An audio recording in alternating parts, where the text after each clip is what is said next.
Muchas gracias, pues sean todos muy cordialmente bienvenidos a esta mesa en donde vamos a ver cómo el cerebro estudia al cerebro. Y en este marco realmente es un gusto, un honor presentarles a quienes nos acompañan. Nos acompaña Miguel Rubí, de la Facultad de Física de la Universidad de Barcelona, para quien pido un gran aplauso.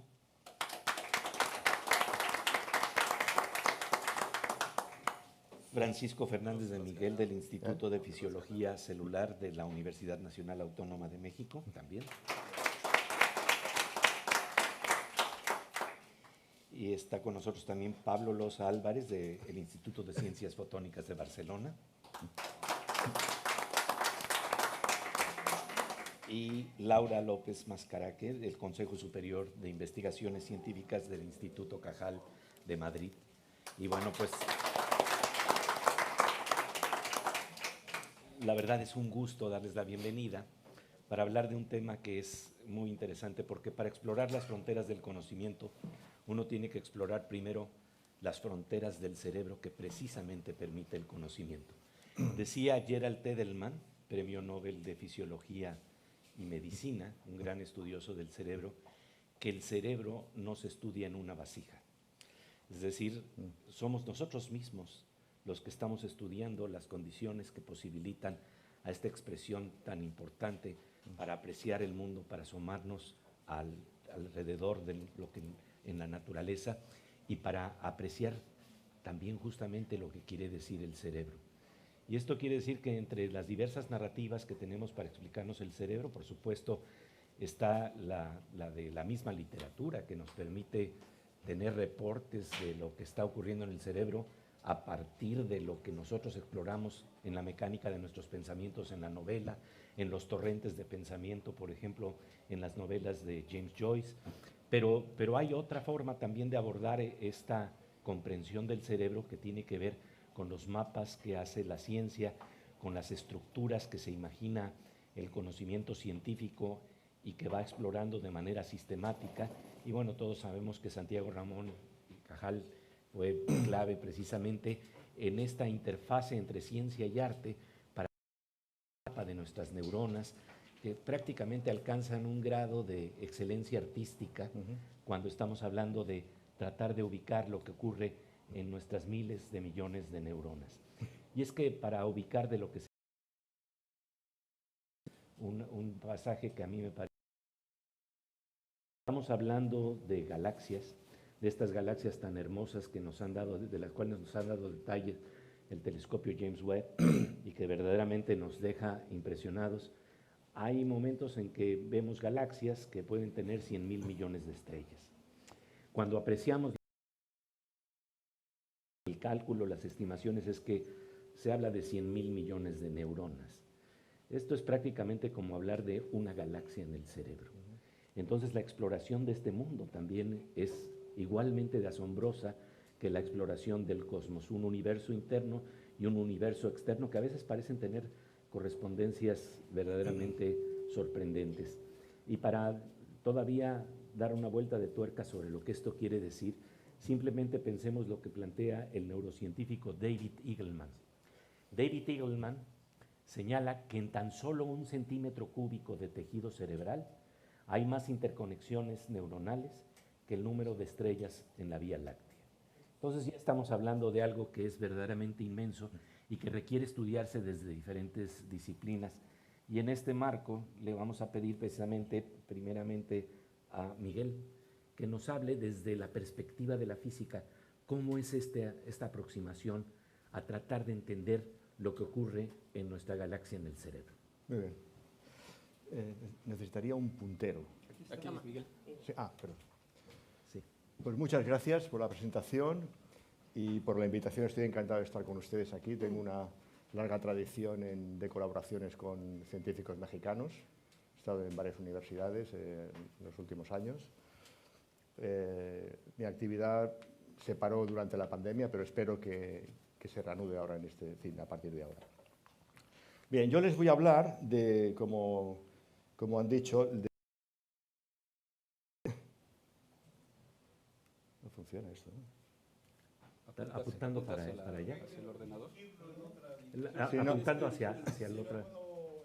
No, lo que no funciona es el paso de... Ah, sí. Ahí está. ¿Ahora sí funciona? Sí. Va con un poco de retraso. Ah, va con retraso. Bueno, Si no, puedo yo ir bajando desde... bueno, sí, perfecto. Bien, yo voy a hablarles de una neurona nada más, de momento. Voy a reducir la galaxia que hablabas tú a una neurona, con lo cual significa que es un cerebro muy primitivo. Espero que no haya gente que tenga una neurona nada más. Y entonces lo que les voy a hablar es cómo la física puede en fin, extraer información de esa neurona. Yo me interesé por este problema porque Francisco me mostró unos experimentos que había hecho sobre la exocitosis de la... No, esto no. ¿Puedes pasar a la siguiente? Sí. Exocitosis de la serotonina. Estos son los experimentos que hizo él. Y entonces la serotonina está en el interior de las neuronas y forma racimos, clústeres. Y entonces esos clústeres se mueven, de alguna manera se mueven por algún motivo, y se dirigen hacia la membrana, y la membrana es cuando se expele la serotonina. La serotonina, como saben, es un potente neurotransmisor que conecta la actividad de las diferentes células y fomenta la cooperatividad, y hay muchas funciones humanas que dependen pues, de esa exocitosis de la serotonina. Bien, entonces, nosotros lo que hicimos fue modelar ese proceso. O sea, la física proporciona, incluso la física estadística, que es el tema que me compete a mí, pues lo que hace es proponer modelos que intentan explicar los experimentos. Y esto es lo que hicimos nosotros, en colaboración con Francisco. Entonces, pero el problema yo creo que se puede plantear de una manera más general. O sea, el problema que planteo con la exocitosis es cómo las partículas, las vesículas de serotonina pueden aproximarse a la membrana, sé cuál es la trayectoria que siguen y cómo se funden en la membrana. Pero el problema admite un planteamiento mucho más general. Es decir, la pregunta básica es ¿cuán lejos puede una partícula viajar a través de un medio mediante la aplicación de una fuerza? Esta es una pregunta muy básica que ya fue formulada por Galileo y por Newton hace muchísimos años, como saben, que establecieron las leyes del movimiento.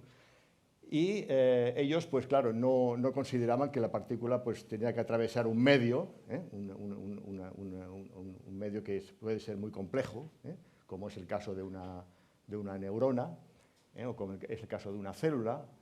Y entonces el punto es que si partimos de una partícula que efectúa un movimiento que se llama difusión, a las partículas les cuesta mucho atravesar un canal. Eso sería una partícula que atraviesa un canal, podría ser un ion o podría ser un lípido que atraviesa una proteína, un canal en una proteína. Y entonces el movimiento de difusión único, o sea, solamente ese movimiento, no es capaz de hacer que la partícula pase, porque el ion pase.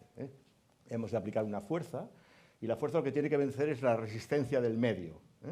Entonces, el planteamiento de Newton y de Galileo en cuanto a cinemática, en cuanto al movimiento de la partícula, la responsable de este traspaso de ese movimiento en un medio desordenado, que podía ser, por ejemplo, el cuadro este de Kandinsky, ¿de acuerdo? Una partícula que se mueve a través de este medio, la responsable es la entropía. La entropía juega un papel muy importante. La entropía da cuenta del desorden. Aquí he pintado un canal nada más, pero podría haber una red de canales, como realmente ocurre, por ejemplo, en esta célula o en las neuronas. Entonces, la entropía es la que controla el movimiento. La entropía pues, da cuenta, por ejemplo, de que estos canales pues, no tienen una sección transversal constante, son rugosos, ¿de acuerdo? Y esa rugosidad la captura la entropía. Y la entropía, las diferencias de entropía que produce la diferencia de rugosidad dan origen a fuerzas, que se llaman fuerzas entrópicas, y esas fuerzas son las que de alguna manera intervienen en el problema de una partícula que se mueve en un medio desordenado. Esas fuerzas son importantes. O sea, la partícula tiene que vencer barreras entrópicas, no solamente barreras energéticas, como pasa en el estado sólido, sino barreras entrópicas que son más comunes en biología y en materia condensada blanda. Bueno, entonces la entropía también es importante porque también da cuenta de la disipación. Estos sistemas son sistemas fuera del equilibrio, cuando se aplica una fuerza externa, y cuando el movimiento de la partícula pues, consume energía y hay una transformación una generación de calor, y ese calor es fruto de la disipación. La disipación, por ejemplo, es importante. Por ejemplo, recientemente se han encontrado que en cánceres, en tejidos cancerosos, los tejidos sanos disipan menos energía que los cancerosos, y los tejidos cancerosos en diferentes estadios disipan una energía a ser diferente. Es decir, que conocer la disipación nos da información acerca de la estructura del sistema, de cuán poroso es el sistema, cuán elástico es el sistema y todo esto. Bien, entonces, volviendo al tema de la serotonina, estos serían los experimentos, serían las neuronas. Y aquí fíjense ustedes que hay diferentes puntos donde es más de un color diferente, y esto es debido a que la serotonina que se expele se reacciona y genera una fluorescencia. Lo que se mide es la fluorescencia, que es lo que midió Paco, lo que mide él, vamos. Y el nivel de fluorescencia es proporcional a la concentración de partículas de serotonina que se libera. Entonces hicimos, estos son los experimentos, aquí sería, este es un detalle de la célula, aquí sería, esta sería la membrana, y aquí ven que hay los racimos de vesículas que transportan la serotonina, que se acercan en bloque hacia a un microtúbulo y se liberan en esta parte y se expelen en la parte esta de aquí, ¿de acuerdo? Y entonces esa serotonina va a otras células y entonces hay una interconexión y hay un aumento de la cooperatividad. Este es el problema. Bien, el responsable de este movimiento es un motor molecular, que es una quinesina. La quinesina es la que arrastra el racimo de vesículas y otras cosas también, arrastra todo, o sea, arrastra las mitocondrias, y es un sistema altamente disipativo. O sea, la eficiencia, que la disipación es buena también para conocer la eficiencia de este proceso es muy baja porque la fuerza la energía que se obtiene del ATP, el trifosfato de adenosina, se utiliza para el movimiento, y entonces la eficiencia es muy baja. Lo que pasa es que como hay mucho ATP en el cuerpo humano, pues entonces a las neuronas no le importa gastar todo el ATP que haga falta. ¿De acuerdo? Bien, entonces esto es en la siguiente diapositiva lo que... A ver si lo consigo. No, perdón.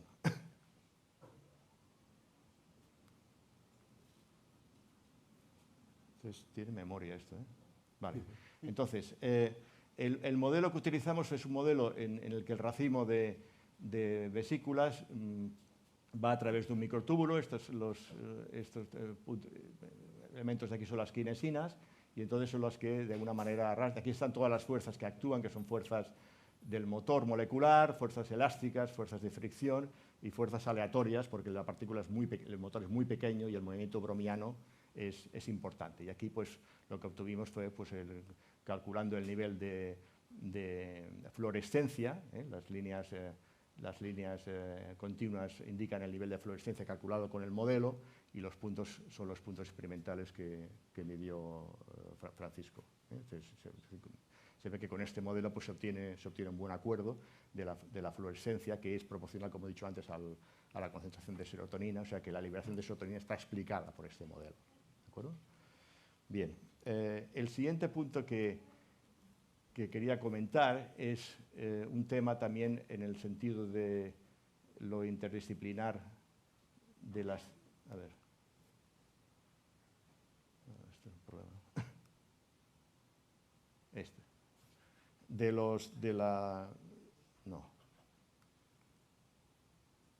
De lo interdisciplinar de la física, lo que puede contribuir la física en el estudio de...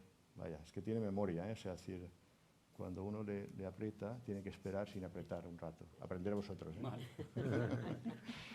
Entonces, hay unos canales que se llaman los transportes, que son muy importantes para el cáncer. El punto es que supongo que conocen los canales iónicos, que son canales practicados en las membranas biológicas, que permiten el paso de iones. Los transportadores pueden transportar partículas mayores, como por ejemplo, aparte de los iones, pueden transportar lípidos o pueden transportar proteínas también, ¿de acuerdo? Y entonces, recientemente una de las fronteras del estudio del cáncer es precisamente el hecho de que las células cancerosas son muy listas y lo que hacen es que impiden que los medicamentos que entrarían por aquí, ¿de acuerdo? Ese transportador lo que hace es oscilar, toma energía del ATP, oscila, y cuando oscila y siguen las partículas no pueden pasar, pero el ATP le da energía y se abre y entonces pueden pasar las partículas. Este es el mecanismo íntimo. Entonces las células cancerígenas lo que hacen es impedir esta función. Y entonces impiden, o sea, las drogas, los medicamentos llegan aquí, pero la célula impide, el mecanismo íntimo de la célula impide que puedan pasar y por consiguiente no matar a la célula. Entonces, un poco la investigación o parte de la investigación actual en cáncer va en el hecho de proporcionar medicamentos que perturben ese mecanismo de las células cancerosas para que los medicamentos puedan llegar a ellas y puedan de alguna manera destruirlas. Entonces la física, hicimos también una serie de modelos calculando los ritmos de paso de partículas y calculando identificando situaciones en las cuales el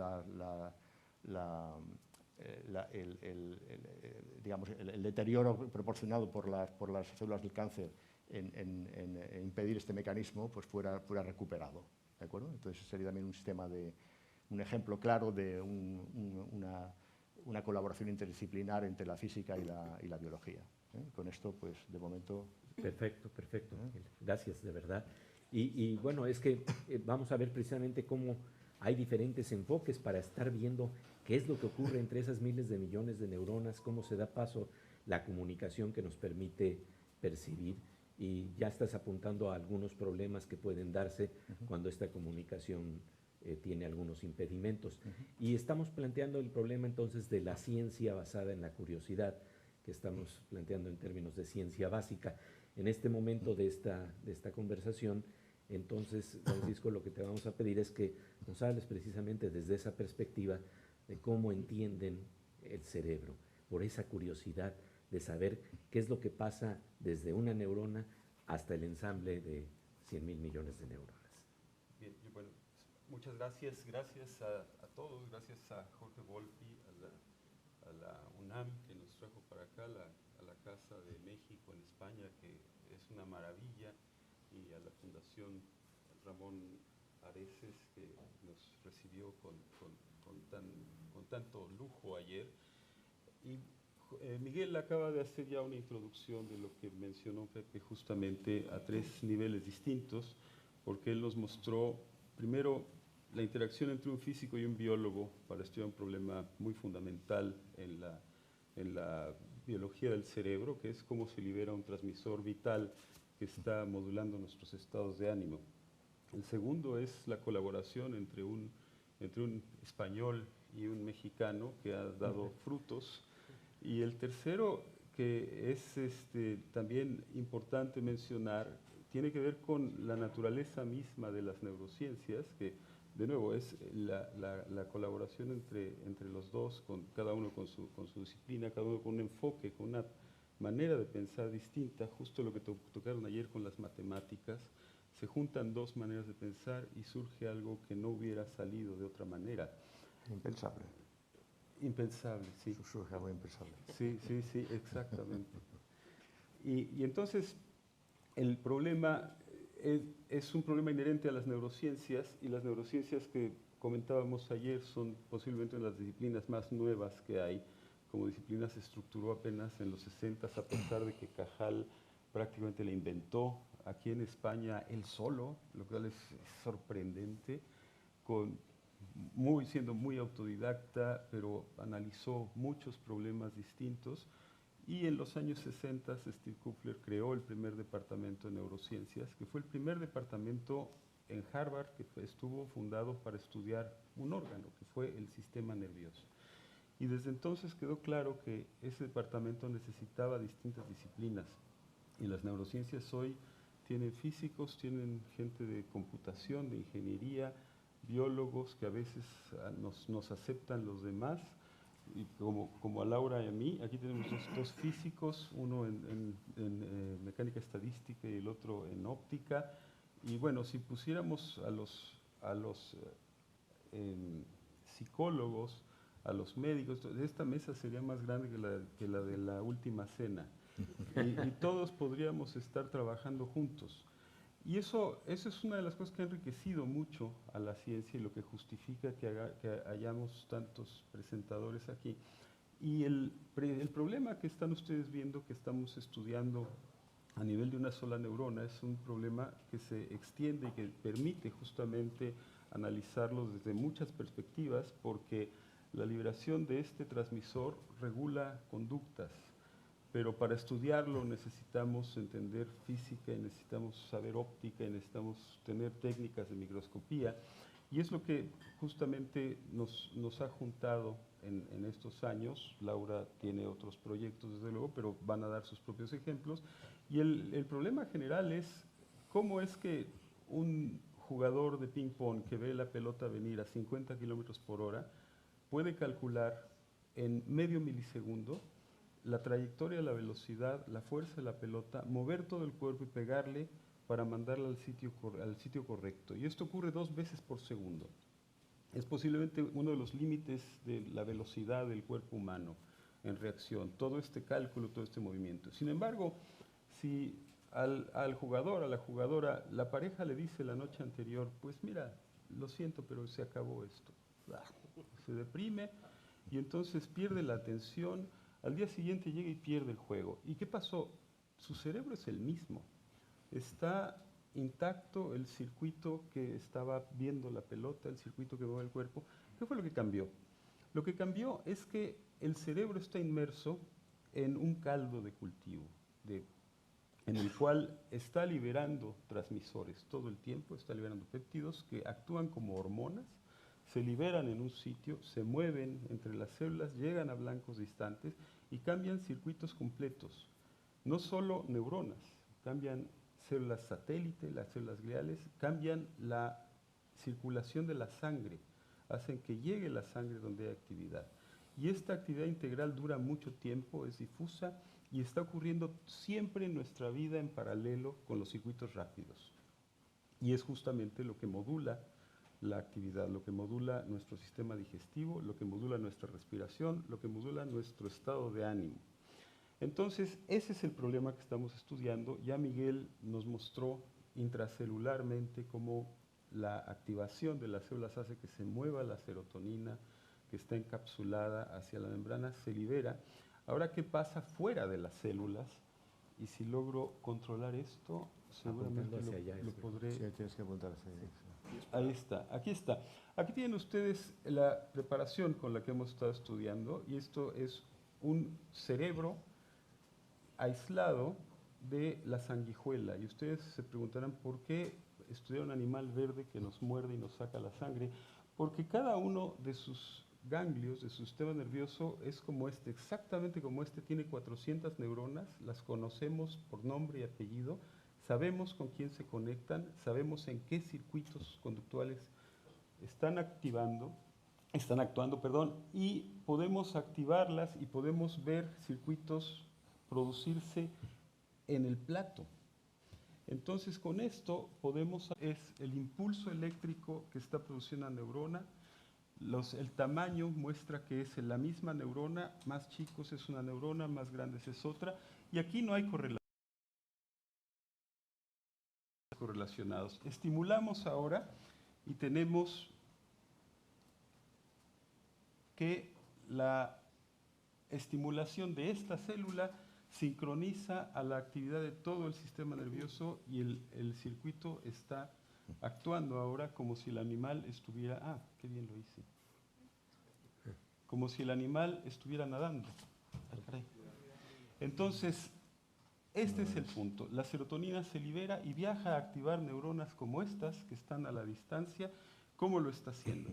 Y entonces esto nos ha llevado ahora a colaborar con físicos, con ingenieros que están trabajando en el laboratorio en óptica para ver a las moléculas, para ver cómo se libera, para ver cómo se mueve en los espacios, cómo llega a los sitios distantes y cómo podemos ver la actividad eléctrica cambiar.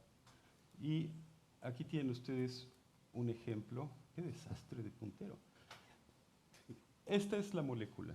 Esta es una representación de la molécula. La serotonina la vemos aquí, representada por su fórmula. Y si nosotros con un láser pulsado de muy alto poder enfocamos la luz sobre un punto, 3 fotones activan a la serotonina y emite luz violeta. A la vez se produce una fototransformación, 2 fotones más producen luz verde y otra transformación en la que 2 moléculas se unen hacen que produzca luz azul. Entonces con el láser podemos ver 3 colores distintos y la manera en la que se producen depende de la concentración y podemos ahora calcular. Y aquí tienen ustedes cómo lo hacemos. Esta es una célula que no ha sido estimulada todavía. El área que está aquí la ven en este punto, ven mucho verde, ven rayas rojas, rayas azules que muestran que hay cierta cantidad de serotonina. Esta es la parte interior de la célula que está ahí, la parte que rodea a la célula, que tiene capas de células satélite que capturan más adelante a la serotonina, es esta, y esto es espacio extracelular. Estimulamos a la célula y después de 10 minutos ven que se reduce la parte de serotonina que está contenida dentro, aumenta la serotonina que está en la periferia y de ahí se empieza a mover y es lo que cambia la conducta del animal después de unos cuantos minutos. Entonces es el problema biológico, es el problema que estamos estudiando. Hemos desarrollado esta técnica en el laboratorio gracias a Guillermo Hernández y Lilia Olivas, que son formidables y ellos son físicos e ingenieros. Lilia es física en óptica. Y hemos desarrollado también otra técnica para ver la actividad eléctrica que no se ve aquí.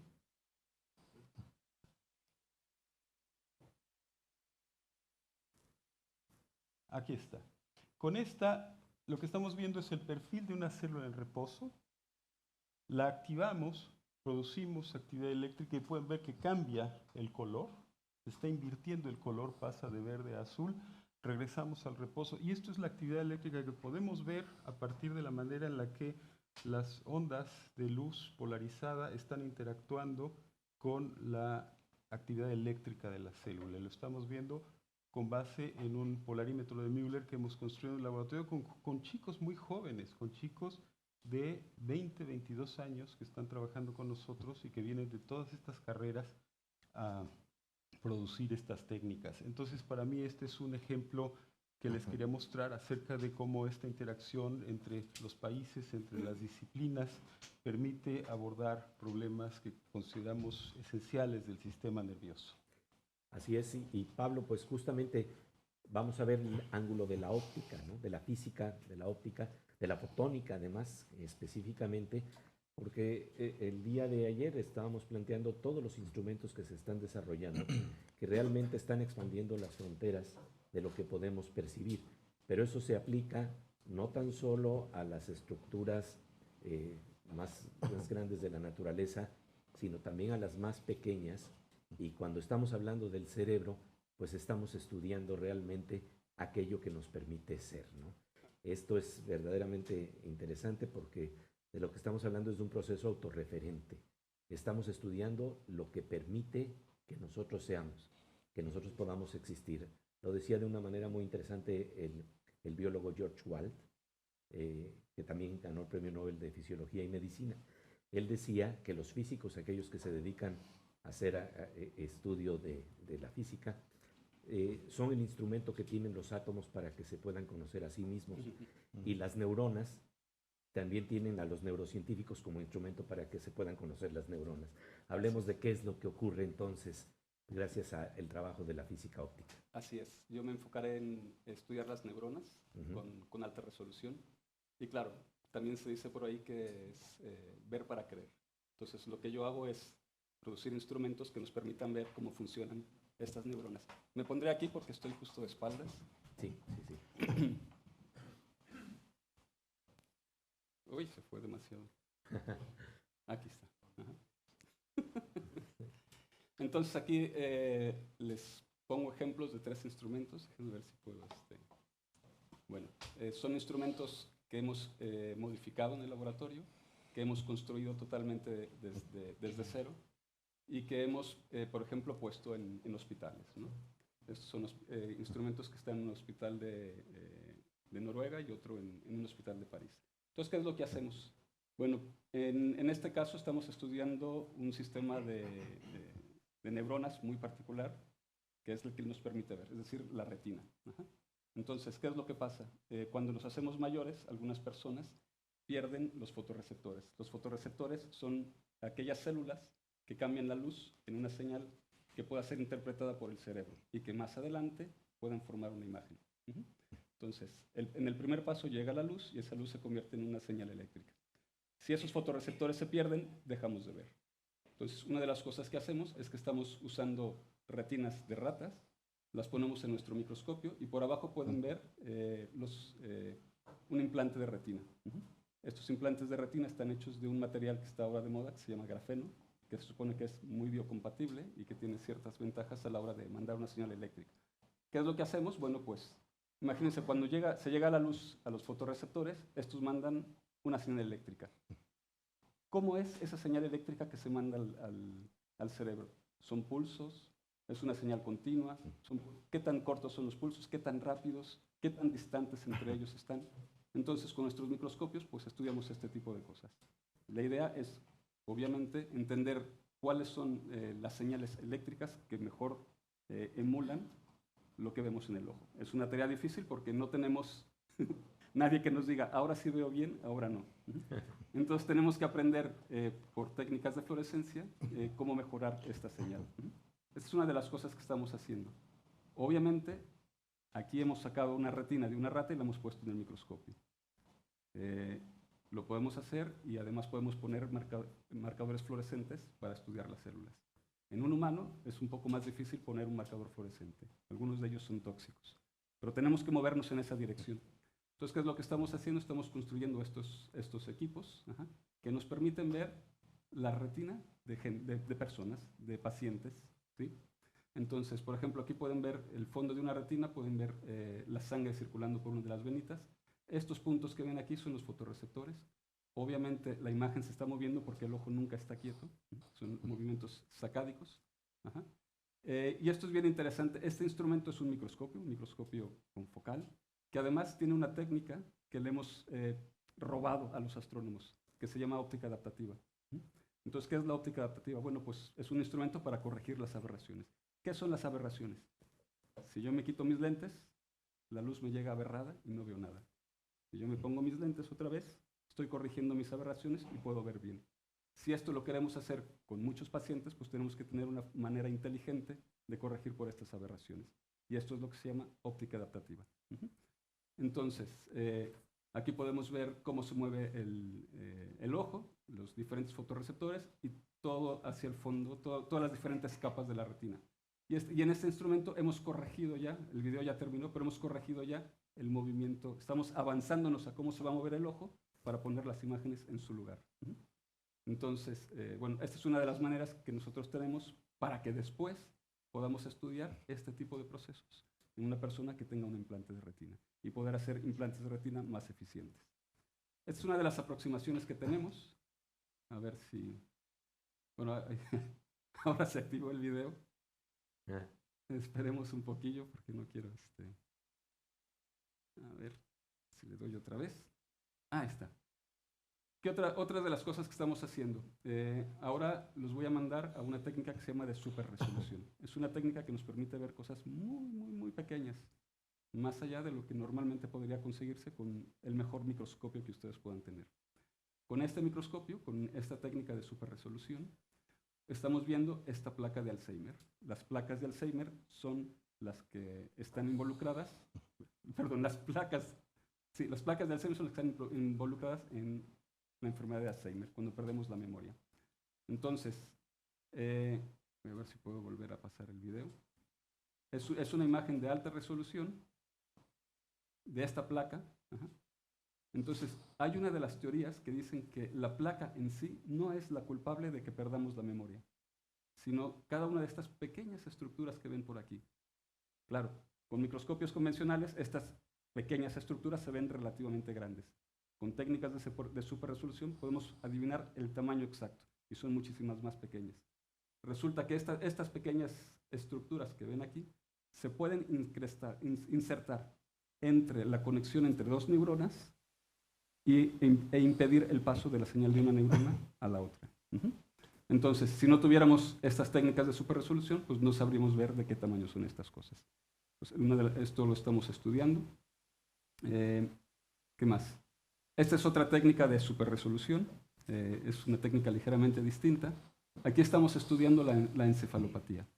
Entonces, otra vez, hay receptores sinápticos. Los receptores sinápticos son los encargados de recibir la información de una neurona hacia la otra.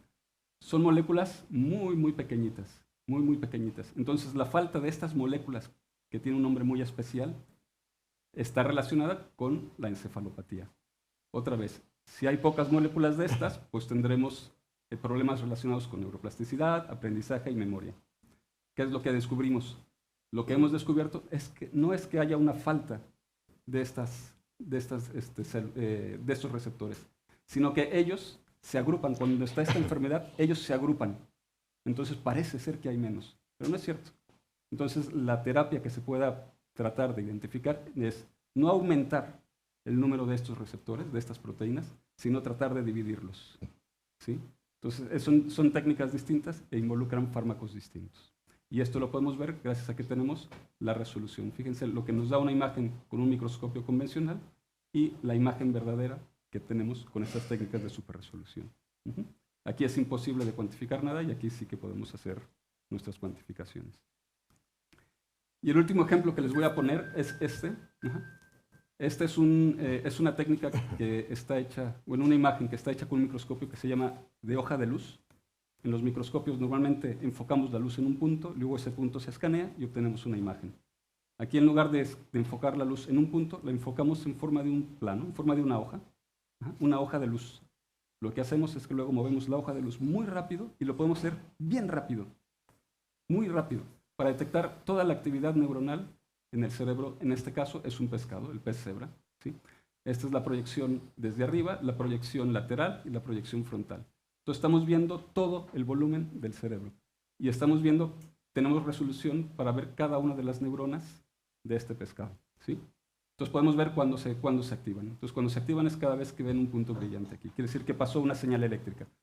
Estas señales eléctricas, como dijo Paco, se mueven rapidísimo.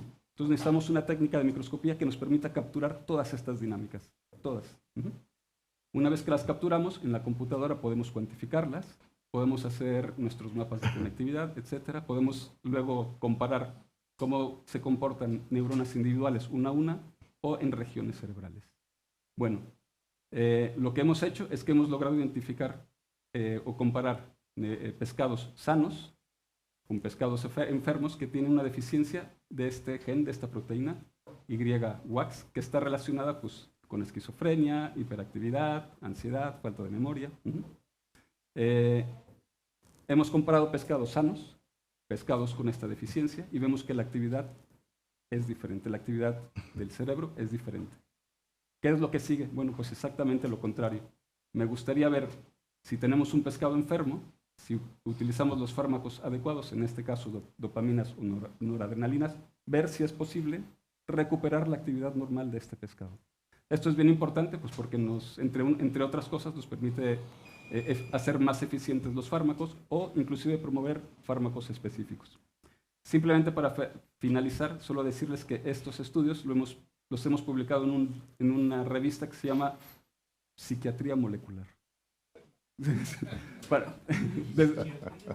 Psiquiatría molecular, cómo las moléculas modulan tu comportamiento, básicamente. Para mí, desde el punto de vista de un físico que hace un instrumento, pues es altamente satisfactorio llegar a estos niveles, ¿no? Que un instrumento que tú hagas permita hacer una interfase pues, con gente que está haciendo psiquiatría molecular. Pues, y con esto creo que yo acabo. Sí, muy interesante lo que planteas, porque de nuevo tiene que ver con este estudio fino, ¿verdad? De lo que es el cerebro. Pero justamente lo más interesante es que estamos hablando de una red muy compleja, ¿no? Laura, si estuviéramos planteando cómo se genera un cerebro, cómo se crea un cerebro, realmente estamos hablando de una construcción que termina en propiedades emergentes, que precisamente son las de la percepción, las de la conciencia, y que están mediadas en esos niveles tan finos. Háblanos un poco de esa curiosidad de la ciencia básica que permite entender cómo se simula la realidad. Gracias. Bueno, en primer lugar, muchas gracias porque realmente es un placer estar aquí con todos estos científicos, ¿no?, de muy distintas áreas, de muy distintas disciplinas, y como en la nuestra, en esta mesa que es neurociencia, ¿no?, cómo nos pueden aportar tantísimo, ¿no?, los físicos, y no solo físicos, sino también muchas otras disciplinas como las matemáticas, la robótica, la clínica, la informática, las matemáticas. Creo que si empezásemos a repasar todas las ciencias experimentales y no experimentales, podríamos unirnos en este grupo en el que estamos y buscar proyectos y buscar cosas comunes. Y bueno, en segundo lugar, os vais a tener que imaginar lo que hablo porque mi presentación no ha llegado, ha tenido problemas, con lo cual intentaba enseñaros un mundo de galaxias, de células nerviosas, que es lo que nosotros finalmente damos en imágenes, ¿no? Pero bueno, sintiéndolo mucho no ha llegado. Entonces, voy a intentar explicaros un poquito. Nosotros, la investigación que hacemos es, nuestra pregunta base es cómo a partir de un pool de unas celulitas, ¿no?, que existen al inicio del desarrollo, vamos a llegar a tener un cerebro como el que tenemos. Un cerebro que nos va a controlar absolutamente todo. ¿Cómo es ese proceso? ¿Cómo llegamos ahí? Y cómo ese desarrollo puede influir en el adulto. Muchas veces decimos que tanto la filogenia, la evolución, como la entogenia, el desarrollo, van a conformar muchos de los mecanismos, muchas de las funciones que vamos a tener más adelante. Entonces, bueno, nosotros intentamos un poco responder a parte de esas preguntas.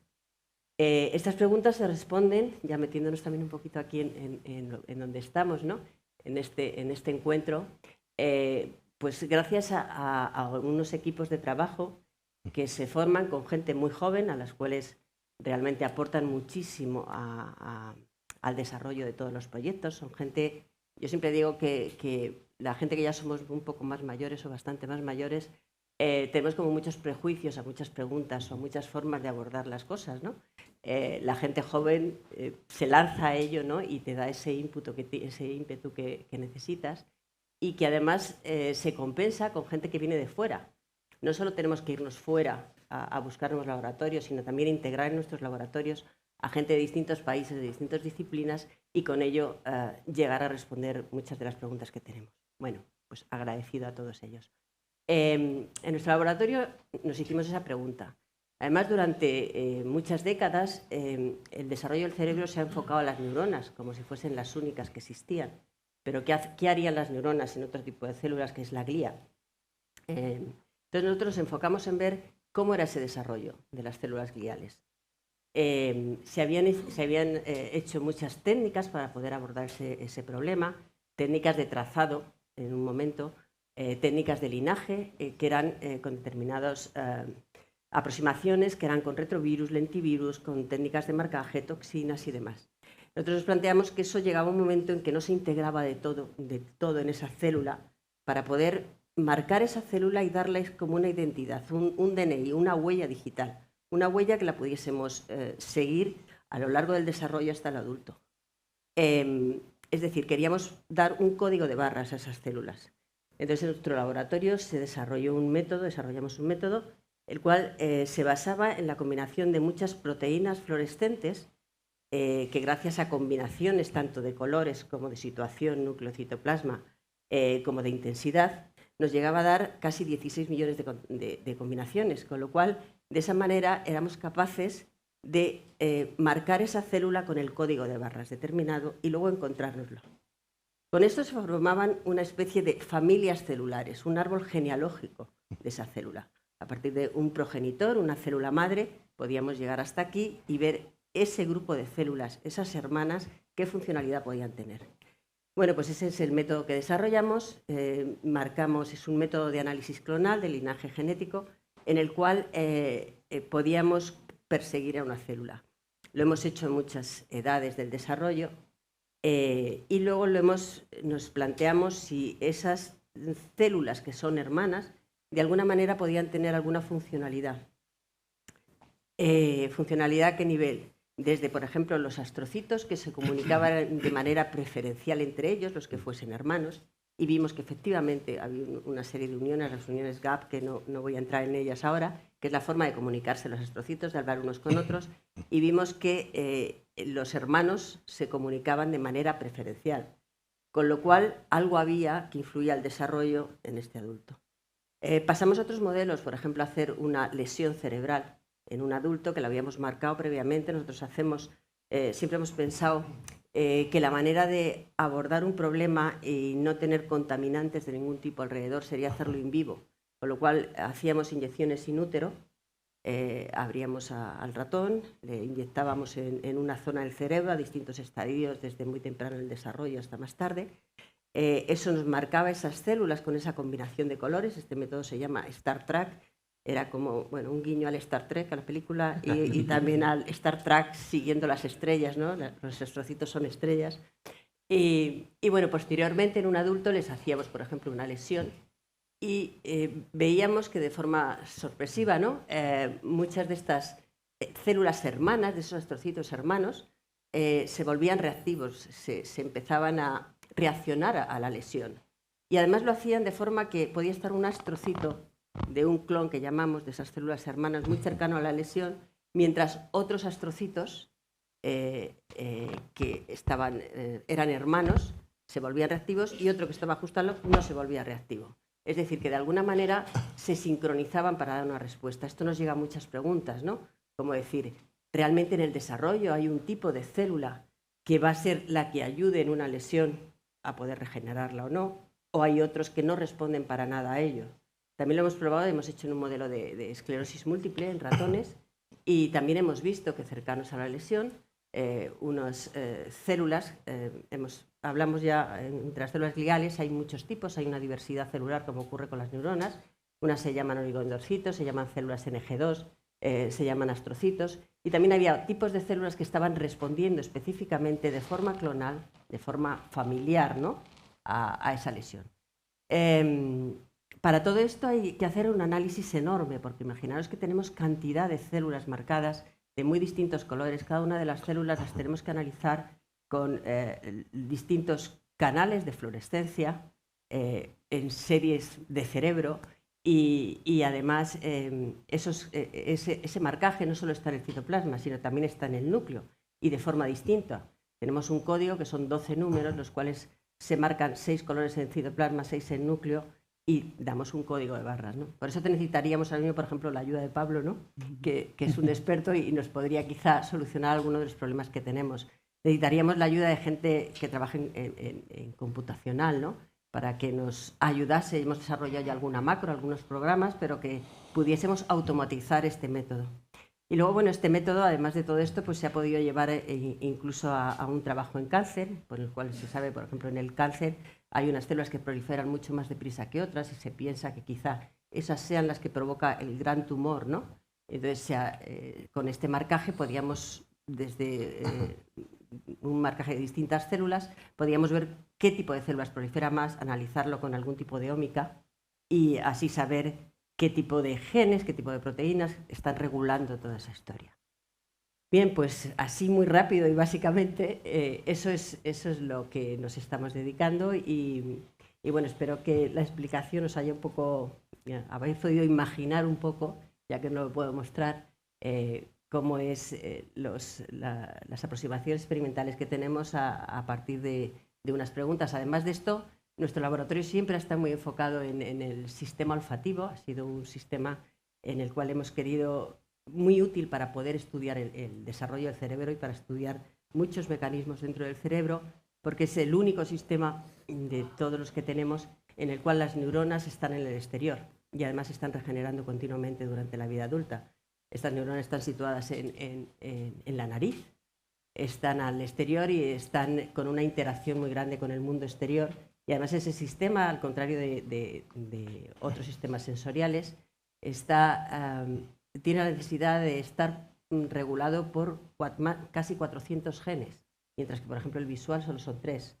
Es decir, que tiene mucha más importancia de lo que parece. Y es un sistema en el cual hemos estudiado tanto a nivel científico y como a nivel de poder llevar la ciencia a la gente, a la docencia, al público en general, ¿no? Y poder enseñarles cómo funciona un cerebro a través de este sistema. Con lo que tú estás planteando, por eso sabemos a veces cómo está una situación diciendo huele mal. Huele mal o huele mal. Esto huele mal. Sí, sí. O cuando dices tengo química con esta persona, no la tengo. Exacto. Ahí hay interacciones muy finas que nos habla precisamente de no tan solo la comunicación que ocurre dentro de nuestros cerebros, sino entre nuestros cerebros. Y esto es muy interesante porque este concepto ha sido desarrollado por Roger Bartra, un notable antropólogo, que plantea que precisamente a eso se le puede llamar exocerebro.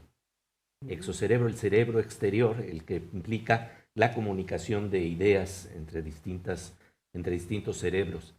Y esto nos lleva a plantear precisamente el intercambio de información que se están llevando a cabo hoy en día entre científicos mexicanos y españoles en torno a estas investigaciones. Hablemos de qué áreas de colaboración están desarrollándose conjuntamente y están haciendo esto que se llama exocerebro, que dicho de otra manera no es más que lenguaje y cultura para comunicar precisamente estos hallazgos científicos y para seguirlos explorando. Entonces, ¿qué colaboraciones están dando? Bueno, yo a lo largo de los años, la verdad que he tenido bastantes colaboraciones, no han acabado bueno, una de ellas sí tenemos una colaboración con un trabajo. Muchas han sido aportando nuestra visión desde el desarrollo sobre el marcaje celular en muchas preguntas que tenían científicos mexicanos. He estado mucho en conexión con científicos de Querétaro, de la UNAM, en los cuales hemos hecho colaboraciones, intercambio de estudiantes. Ahora mismo en la sala está Edwards Antonio Cabrera, que es un estudiante que lleva con nosotros, fue estudiante suyo, un postdoctoral, ¿no? Que lleva con nosotros año y medio, ya se va a final de este mes, pero en el cual lo que queremos hacer desde aquí es un poco trasladar la parte de tecnología de este laboratorio para poder integrarla allí y que pueda responder a más preguntas con distintas aproximaciones experimentales. Han pasado gente realmente de todo tipo. Con Paco hemos intentado hacer también una colaboración juntos, lo que pasa que no acabó todavía, pero seguro que lo vamos a seguir haciendo, ¿no? En el cual combinando pues, todos estos approaches que tiene que los ha contado tanto Miguel como él, ¿no? Y ver qué es lo que pasa en nuestros modelos y con un tipo de células específico, cómo puede la adición de serotonina cambiar el curso de una dinámica celular determinada. Y bueno, pues yo creo que en eso estamos, ¿no? Abiertos totalmente a colaboraciones, esperando que por fin haya algún proyecto con México, porque lo hay con muchos países latinoamericanos, pero últimamente con México no hay nada, ¿no? Con lo cual es muy difícil llevar a término muchas cosas porque necesitamos una financiación, ¿no? Y desde aquí, y yo creo que es el mejor foro que tenemos, solicito que lo haya, ¿no? Y creo que muchos de nosotros lo tenemos tanto por parte de las autoridades mexicanas como las autoridades españolas, ¿no? Que se produzcan este tipo de... La CONACYT sí hasta ahora ha financiado, por ejemplo, Edwards creo que está financiado por la CONACYT, alguna asociación como FALAN, como Hydro, ¿no? Hemos tenido alguna ayuda para intercambio de investigadores, ¿no? Pero es algo que desde aquí creo que es el mejor foro para insistir en ello, en que tiene que haber. Porque creo que México y España pueden hacer muchas cosas juntos. Y porque estamos hablando de investigaciones de frontera. Cuando sueñan en esas investigaciones y tratan de entender más a fondo qué es el cerebro, en qué áreas se están planteando que se pueden hacer desarrollos interesantes. Digo esto porque realmente lo interesante de las neurociencias es que se pueden aplicar de manera concreta en la educación, para no ir más lejos, ¿no? Hay, por ejemplo, aquí un educador maravilloso, José Antonio Marina, que justamente ha tratado de plantear cómo estos descubrimientos que se hacen en torno al cerebro y las fases de aprendizaje se pueden aplicar y llevar al salón de clases. Sí, bueno, tenemos mucho hecho entre nosotros, los 3 colegas que están sentados aquí han sido profesores distinguidos en la UNAM. Miguel nos llevó 2 veces el curso magnífico de mecánica estadística y yo pensaba que iba a haber pocos estudiantes. Reservé un auditorio para 30 asistentes y en 2 horas, después de haberlo anunciado, estábamos saturados. Nos fuimos al auditorio principal del instituto y lo llenó. Y lo repitió al año siguiente y después a Laura he estado varias veces. Con Laura, además, yo tuve la fortuna de llevar las neurociencias a Bolivia hace años y en el segundo y tercer curso, que ya fueron escuelas, Laura fue y llevó materiales, llevó equipo y pudimos tener a los chicos haciendo prácticas de olfacción, de histología, de fisiología, todo esto. Y Pablo estuvo también en un curso de fotónica, en un taller latinoamericano, donde llevamos 15 estudiantes de Latinoamérica y estuvimos enseñándoles principios de óptica. Y Pablo les llevó un modelo que diseñó con Lego, que pudieron armar un microscopio de ultrarresolución y llevárselo a casa en el bolsillo. Entonces, yo creo que tenemos mucha materia de incidencia con los chicos. Nosotros tuvimos una escuela para llevar a los jóvenes a hacer ciencia real, con la idea de que pasaran por un laboratorio cada día de la semana, física, química, matemáticas, biología, tecnología. Llevamos a 22,000 alumnos con sus profesores en 3 centros y a enseñarles pensamiento científico y logramos tener mejorías en la capacidad de producir un problema, de generar una hipótesis, de hacer cuantificación. La sorpresa, como siempre, es que hay algo que no planea uno. Y el mejor resultado que tuvimos fue que los jóvenes del bachillerato nos decían que lo más importante que ellos entendían era que eran capaces de hacer ciencia aun cuando no fueran a ser científicos. Entonces, tener una población en la que vamos a tener mejores taxistas y, si somos afortunados, mejores políticos, no es poca cosa si los entrenamos en ciencia para eso. Los políticos es fácil. Entonces ahí yo creo que hay un terreno muy fértil en el que podemos trabajar y de hecho tenemos muy buenos ejemplos. Yo estuve también 10 años en Pablo de Olavide, que es una universidad en Sevilla que está muy enfocada también en formar estudiantes de España y de Latinoamérica. Sí, decías, Miguel. No, yo creo que las iniciativas que existen o que han existido se han dado más entre colaboración entre universidades. No hay una política general de gobiernos, pero sí que la hay de universidades. Entonces yo creo que sería bueno explotar esa posibilidad en todas las ramas. Ya hemos visto también ayer, pues, se comentó algo parecido, y la conexión entre universidades, en la que los rectores establecen unos acuerdos, pero en muchos casos esos acuerdos simplemente es una firma de colaboración, pero no hay dinero detrás. O sea, es un poco...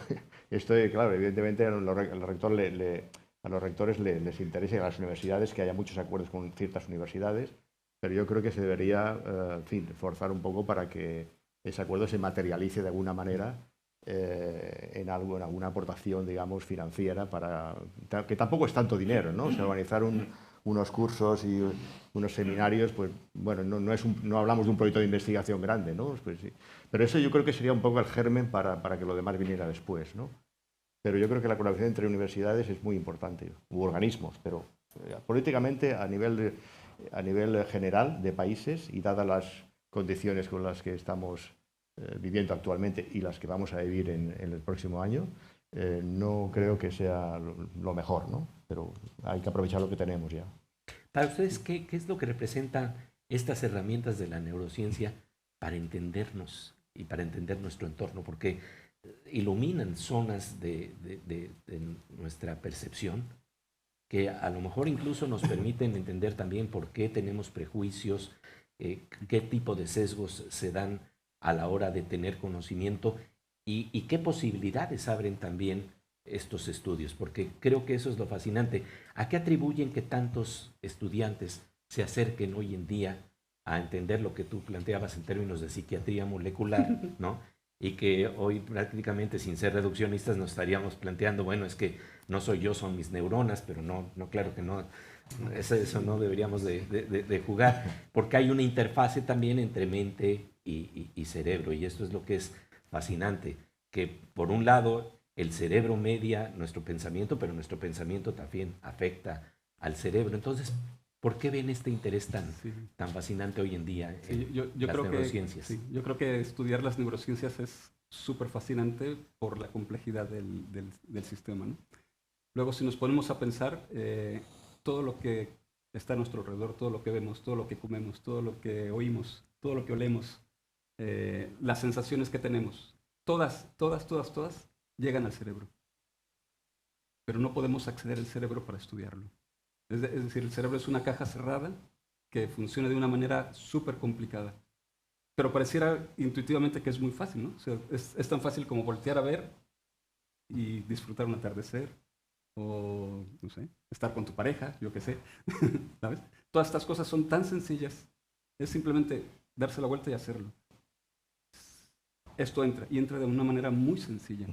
Sin embargo, dentro hay una complejidad terrible. Y encima el cerebro es una caja cerrada a la cual no podemos acceder. Entonces yo creo que ahí los retos científicos son tremendos. Entonces tenemos que sacar cualquier herramienta que nos permita estirar del hilo, ¿no? Por ejemplo, tú explicarás más sobre el olfato.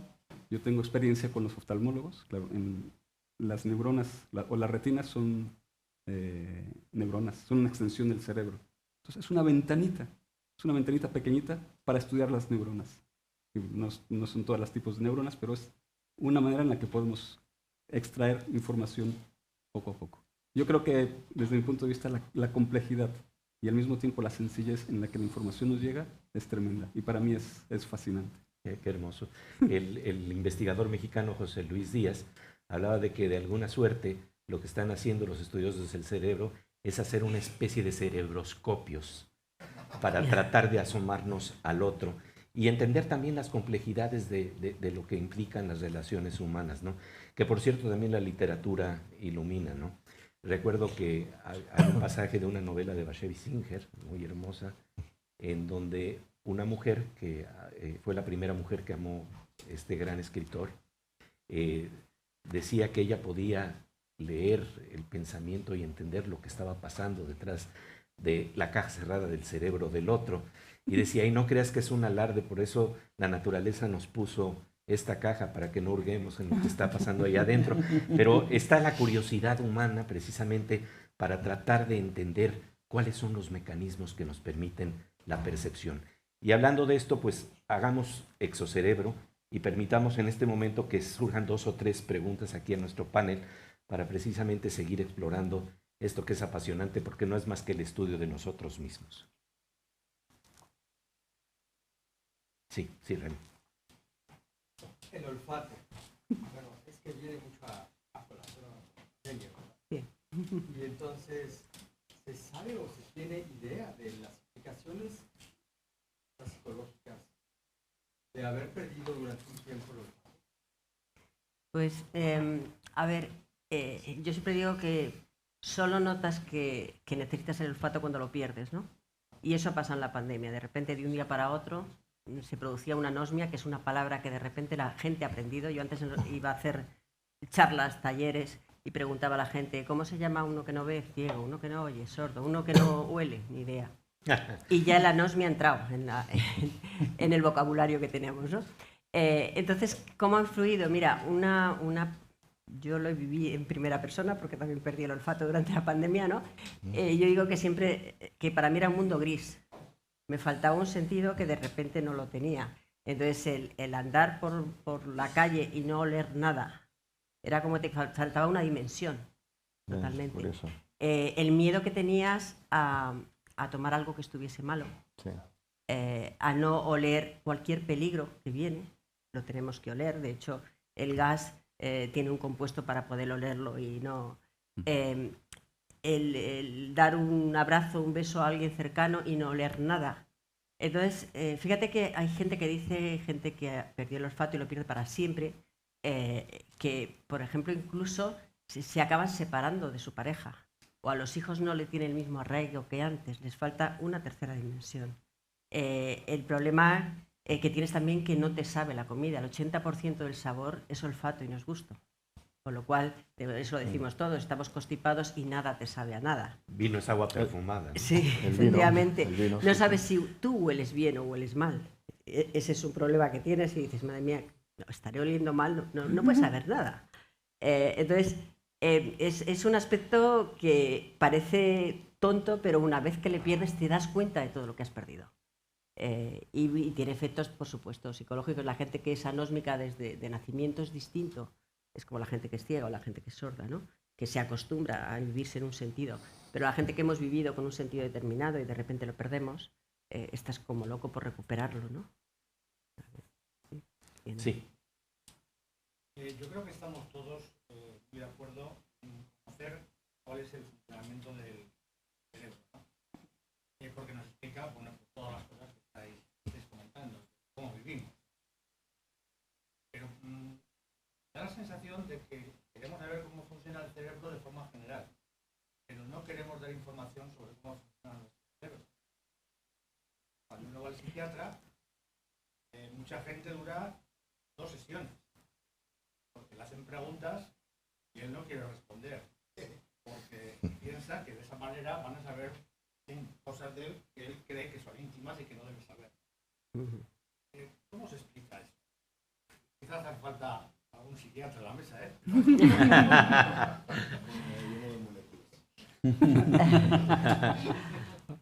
Bueno, Un psiquiatra molecular. ¿no? ¿tú? O... Desde mi punto de vista, estamos ante un problema que es esencialmente educativo. Si vamos con el otorrino y nos pregunta si hemos tenido dolor de garganta, le decimos que hemos tenido dolor de garganta, pero si decimos que tenemos un problema psiquiátrico que no estamos pudiendo, entonces nos sentimos locos, sentimos que somos anormales y que no estamos bien insertados en la sociedad, y eso es vergonzoso. Tenemos toda una cultura que estamos arrastrando que no nos deja ver, por ejemplo, una depresión como una enfermedad. Tenemos un 10% de poblaciones durante la pandemia, sobre todo, que tuvieron brotes tremendos de depresión, de ansiedad. Culturalmente lo hay, pero también hay muchos genes que están determinando diferencias. Es la diversidad de que podemos hablar de Asperger, podemos hablar de falta de atención, que es un síndrome muy mal nombrado, en el que, vamos, yo lo tengo para acabar pronto. Uno no pone atención más que en lo que le da la gana, ¿sí? Y lo que uno no le gusta y no lo hace, y cuando nos gusta algo, ahí estamos, que no lo soltamos. 10% de la población. Entonces tenemos que aprender a entender que todo eso es parte de nuestra diversidad. Hoy en día ya estamos entendiendo diversidad sexual, estamos entendiendo como parte del fenómeno natural. Tenemos que aprender a entendernos, tenemos que aprender a aceptarnos, tenemos que aprender a entender que todo esto es parte de nosotros, que nuestros hijos van a acarrear esos genes y que así somos. O sea, no hay una vergüenza en eso. Lo que hay que hacer es entender cómo cada uno de nosotros vamos a insertar. Hace unos años, hace 2 generaciones, pues, ¿qué pasaba? Los que éramos muy inquietos, pues, llevábamos un sopapo, ¿no? Y la educación normalizaba todas esas cosas. Y ahora la educación es muy distinta. Los niños en las escuelas pues ya están más libres. Hay, por otro lado, menos autoridad de los maestros, de luego ya no con lanzar el borrador, y me parece bien, pero ya se necesita que cada niño casi sea tratado de una manera distinta en este momento. Entonces, todo esto creo que pronto va a empezar a integrarse de una manera en la que comprendamos más el origen de todas estas cosas, que pase la moda de que todos los niños que se portaron mal hoy son los que tienen que ir al psicólogo porque tienen problemas de atención, ¿no? Pero no, tampoco es para tanto, ¿no? Entonces, tenemos que aprender mucho todavía. Hay mucho que aprender acerca del cerebro a nivel social. Y el desarrollo de herramientas para poder ver cuáles son los mecanismos, ¿no? Porque eso es lo que estamos intentando ver al final. Hay muchas enfermedades de este tipo que vienen desde el desarrollo y se han visto ya genes que pueden estar regulando eso. A partir de ahí se pueden hacer herramientas diagnósticas para ello. Es muy difícil. Yo creo que el mayor problema que tiene la psiquiatría es que no hay herramientas diagnósticas para ello. Tú vas al médico y te puede doler la garganta por una faringitis o amigdalitis, por virus o por bacterias o por lo que sea. Vas al psiquiatra y es un poco de decir, bueno, pues quizá a ver si con esto funciona, a ver si con esto no funciona, y a lo mejor te están dando una medicación que realmente te está estropeando un circuito o te lo está arreglando. Pero quiero decir que la base del diagnóstico es muy difícil porque todavía sabemos muy poco del cerebro. Es que estamos todavía viendo cuáles son los mecanismos, cómo los circuitos se conectan unos con otros y qué pasa cuando tú interfieres uno, lo sobreexpresas o lo inhibes, ¿no? Entonces creo que hace falta mucho estudio de neurociencia y además con una multidisciplinaridad enorme. Sí, fíjate que eso de la multidisciplinaridad es importante porque si el problema se plantea en términos de reduccionismo, pues nos encontramos con los casos clínicos de Oliver Sacks, que justamente plantean que un ser humano es también una narrativa, una historia que se está contando a sí mismo. Y claro, hay una dimensión en la que tienen que ver todos estos efectos y estudios a nivel molecular de lo que está pasando para entender parte del problema, pero no se reduce nada más a esa dimensión, ¿no?